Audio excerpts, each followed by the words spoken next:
Welcome to my channel History Dreamer. We are making video on decline and disintegration of Mughal Empire part 1 on the book A New Look at Modern Indian History B.L. Grover Alka Mehta. तो ये video बहुत interesting जाने वाली है।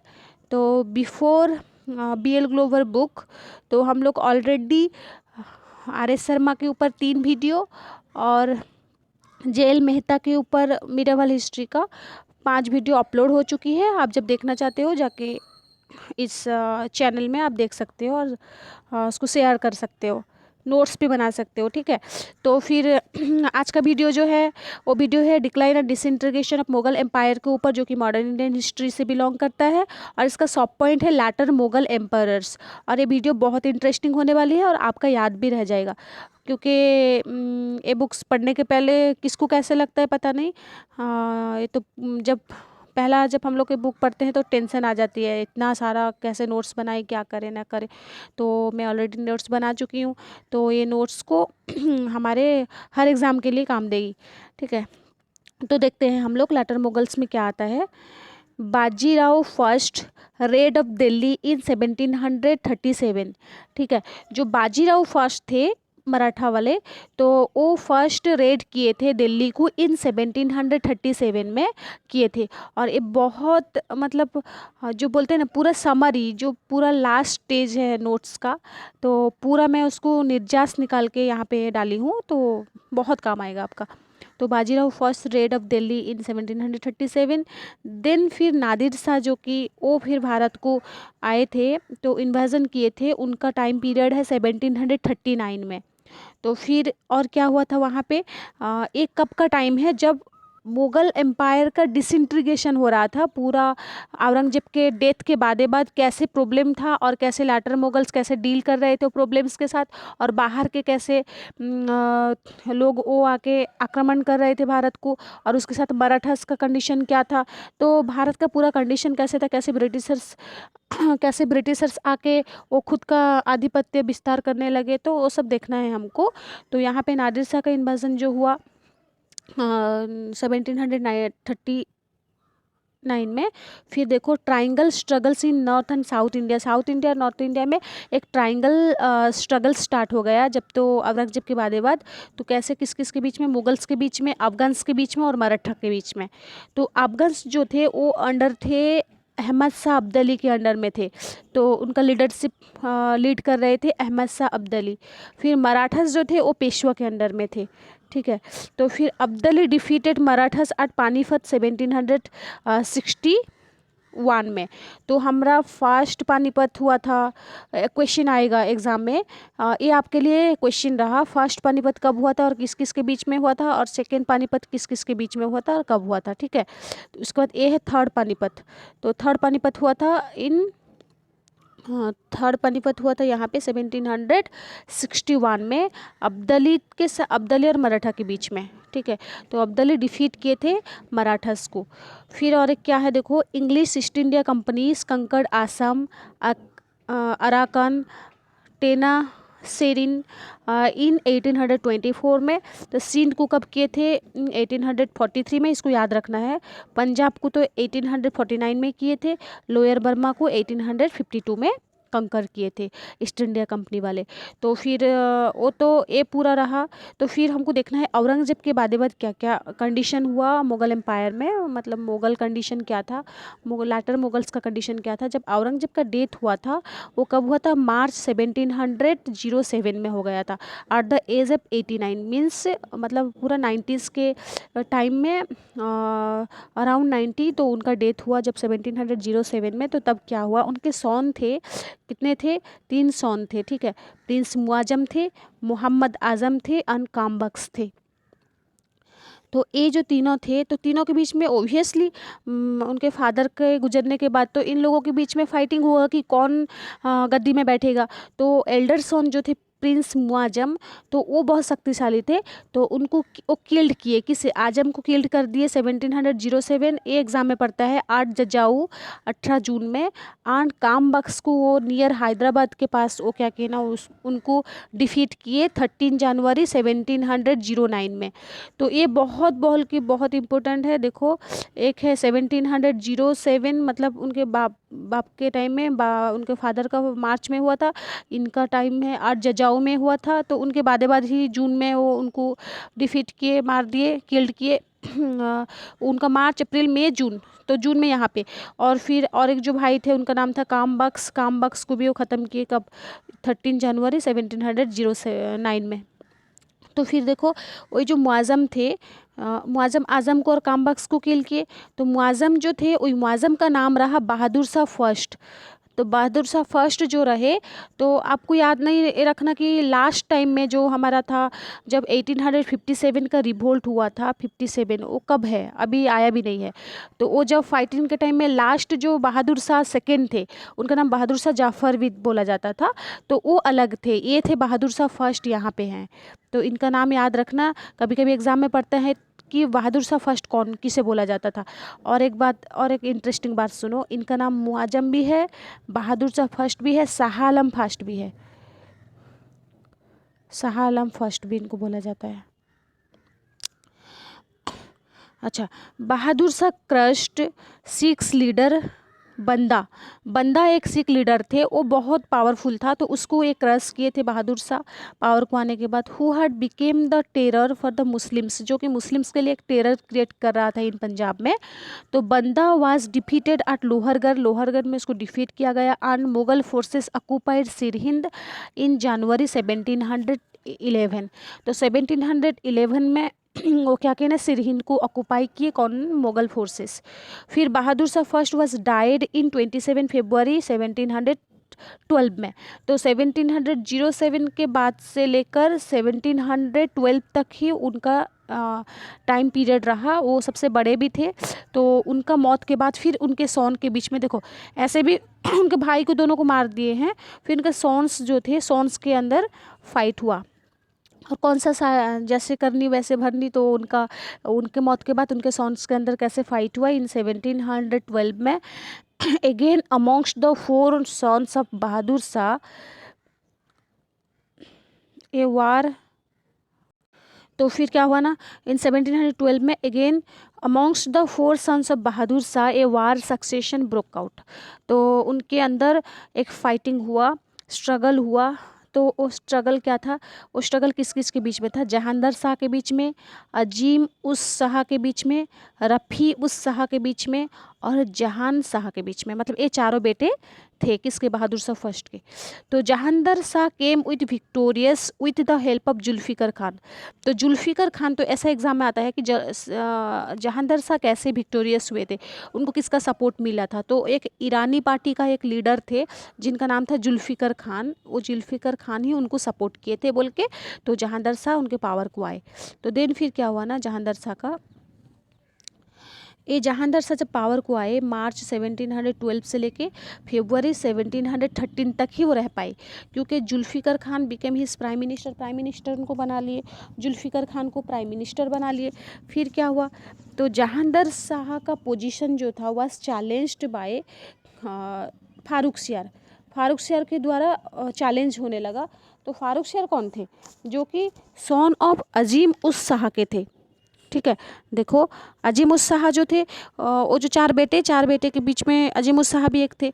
तो जहांदर शाह तो power को आ गए थे, ये चाचू थे उनके। तो ये जो अजीम उस शाह जो थे, अजीम उस शाह का सॉन था जहांदर शाह, सॉरी फारूक सियार। तो फारूक सियार फाइट करने लगे और इनके पोजीशन को चैलेंज करने लगे, किसके, जहांदर शाह के पोजीशन को चैलेंज करने लगे।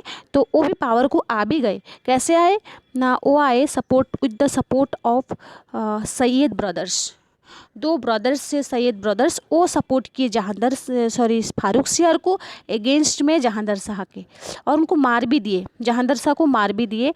अब्दुल्ला खान उनका नाम था, जो सैयद ब्रदर्स थे, 2 ब्रदर्स अब्दुल्ला खान थे हुसैन अली थे। तो वो दोनों मार दिए जहांदर शाह को इन 11 फरवरी 1713 में। ठीक है, तो फिर क्या हुआ, और एक इम्पोर्टेंट चीज़ यहाँ पे हुआ, तो फारुखसियर अपॉइंटेड अब्दुल्ला खान आज हिज वजीर। ओब्वियसली क्योंकि ये दोनों सपोर्ट जब किए तो वो उन दोनों को पावर में लाएंगे ही लाएंगे। तो अब्दुल्ला खान को हिज वजीर बनाए, हुसैन अली आज मीर बख्शी बनाए। तो एक को वजीर बनाए और एक को मीर बख्शी पोस्ट में रखे। तो with the help of Marathas फिर क्या हुआ, तो ये दोनों भाई बहुत चालाक थे।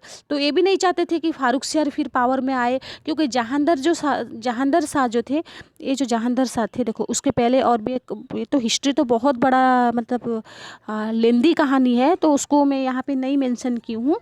ये जो जहांदर शाह जो थे, जहांदर शाह को कौन लेकर आया था, ये जो जहांदर शाह थे, यहाँ दिखाती हूँ, जुल्फ़िकार खान उनको लेकर आए थे। जो कुछ दिन के बाद उनके ऑफिस के लोग सब बोले, मतलब उनके जो ऑफिशियल लोग सब बोले कि जुल्फ़िकार खान आपके अगेंस्ट में कुछ कर रहे हैं, जहांदर शाह को बोले। तो जहांदर शाह जुल्फ़िकार खान को मार दिए थे, तो जहांदर शाह ही थे। तो जहांदर शाह जब थे तो यहाँ पे जो सपोर्ट फारुखसियर को जो सपोर्ट किए टू ब्रदर्स, तो ये लोग क्या किए ना, जहांदर शाह को मार दिए। तो इनका दिमाग में एक डर था कि जहांदर शाह तो एक रूलर थे, मुग़ल रूलर ना, तो मुग़ल रूलर वो जब जुल्फ़िकार खान उनको सपोर्ट करने के बावजूद भी वो जुल्फ़िकार खान को मार दिए, तो इनको भी कभी मार सकते हैं, कौन, फारुखसियर मार सकते हैं। तो इसके लिए उनके मन में डर था, तो सपोर्ट कर भी रहे थे। फिर बाद में वो क्या किए ना, देखो यहाँ तक हम लोग चले गए थे।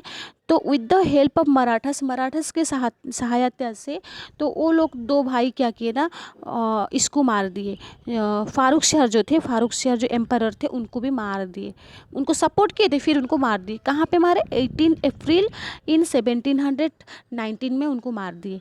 तो फिर क्या हुआ, सैयद ब्रदर्स तो पावरफुल हो गए ना, तो फिर क्या किए ना, Syed brothers rest in quick succession Rafi उद दरजत और एक लाटर मुगल्स के मतलब रूलर थे, तो उनको वो पावर को ले आए, जो कि 28 फरवरी खुद नहीं पावर को आए, मतलब और किसी को लाए, कि उनका नाम था रफ़ी उद दरजत। वो भी मुग़ल एम्पायर से बिलोंग करते थे, उनका नाम था रफ़ी उद दरजत। और 28 फरवरी 4 जून मतलब फ्रॉम 28 फरवरी 4 जून 1719 तक उनको बिठा दिए। बहुत शॉर्ट पीरियड। फिर रफ़ी उद दौला, ये है रफ़ी उद दरजत और एक है रफ़ी उद दौला, उनको क्या किया ना, 6 जून से लेके 17 सितंबर 1719 तक वो वहाँ पे टिके। फिर क्या हुआ, देन मोहम्मद शाह क्या किए ना, वो पावर को जब आए, वो कब से आए, सितंबर 1719 से लेकर अप्रैल 1719 से लेके अप्रैल 1748 तक पावर में रहे। कौन, सैयद ब्रदर्स के तो जो दो थे वो तो हार गए, रफ़ी उद दरजत और रफ़ी उद दौला। तो फिर क्या हुआ ना, मोहम्मद शाह जब आए तो वो 1719 से लेके 1748 तक उनका लास्टिंग रहा, उनका एम्पायर में उनका पावर रहा इतना से इतना टाइम तक। फिर क्या हुआ, under the leadership of तुरानी nobles succeeded, Hussain Ali was murdered. तो क्या हुआ, हुसैन अली फिर उनका मर्डर हुआ। कौन मर्डर करेगा, मोहम्मद अली ही ओबियसली करेंगे, क्योंकि वो पावर को आ गए, उनको पता है उन लोगों का, दोनों भाई का करतूत। तो उनको यहाँ पे ना एक बुक में इनको बोला गया है नमक हराम, हुसैन अली को और अब्दुल्ला खान को। ठीक है, तो under the leadership of Turani noble succeeded, Hussain Ali was murdered in 9 October 1720 में, and Abdullah Khan made prisoner, इनको प्रिजनर बना लिया गया, बंदी बना लिया गया इन 1500 नवंबर 1720 में। और भी है, तो during the reign of Mohammad Shah Nizamul Mulk set of N हाँ ये बहुत और भी इम्पोर्टेंट है।